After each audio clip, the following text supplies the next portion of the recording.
31 जनवरी को होने वाले नगरीय निकाय चुनाव को लेकर वार्ड 85 से भाजपा की पार्षद प्रत्याशी कामता पाटीदार के समर्थन में राधापुर कृष्णापुरम में मंत्री भूपेंद्र सिंह ने जनसभा को संबोधित किया और कहा कि हमारी सरकार ने पिछले 10 सालों में मध्य प्रदेश में विकास किया है कि केंद्र में जिसकी सरकार होगी, राज्य में जिसकी सरकार होगी, विधायक जिस दल का होगा, अगर उस दल का पार्षद हमारा नहीं बनेगा, अगर नगर निगम हमारी नहीं बनेगी, तो हमारे क्षेत्र का विकास कैसे हो। और इसलिए कोई हम लोगों को इस बात की भाषण करने की जरूरत भी नहीं है कि आप सब भारतीय जनता पार्टी को वोट दें। आप सब समझदार लोग हैं, आप सब जानते हैं कि भारतीय जनता पार्टी को जिताने से ही हमारे क्षेत्र का विकास होगा। और इसलिए आपने देखा भोपाल के पहले अभी 10 नगर निगमों के चुनाव हुए और 10 नगर निगम में भारतीय जनता पार्टी के महापौर और पार्षद जीते। इसीलिए जीते कि लोग जानते हैं कि जिस दल की सरकार है, क्या आप बताइए नगर निगम का एक भी काम क्या बिना राज्य सरकार के हो सकता है? क्या नहीं हो सकता। जनसभा में हुजूर से विधायक रामेश्वर शर्मा भी उपस्थित थे। और इसलिए शिवराज सिंह चौहान जनता की सेवा के लिए तैयार रहने वाले नेता, उनने आह्वान किया है, शिवराज जी के आह्वान को स्वीकार करिए।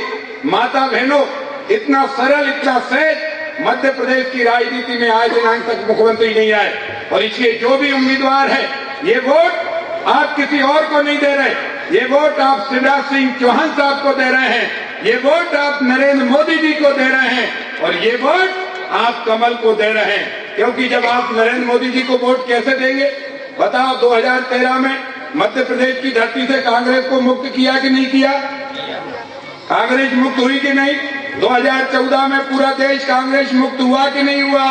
अगर अब छोटे मोटे बच गए हैं तो नरेंद्र मोदी जी से कह दो कि 4 फरवरी को जो मध्य प्रदेश की धरती पर रिजल्ट आएगा, 85 के 85 कमल आएंगे, यहाँ से भी कांग्रेस को मुक्त कर देंगे, ढूंढे नहीं मिलेगी। ये वोट देने के लिए आप तैयार रहें।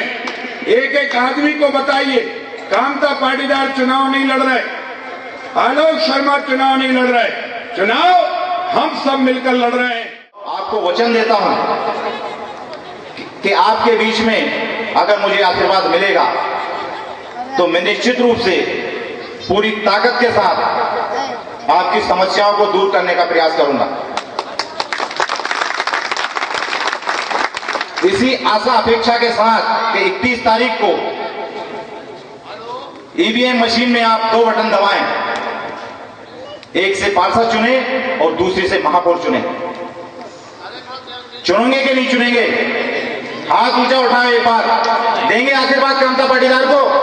हमारे वरिष्ठ जन हमारे बीच में बैठे हैं, मैं तो नतमस्तक होकर आपसे केवल विनती कर सकता हूं, आशीर्वाद मांग सकता हूं और आशीर्वाद के इन्हीं वचनों के साथ मैं अपनी वाणी को विराम देता हूं।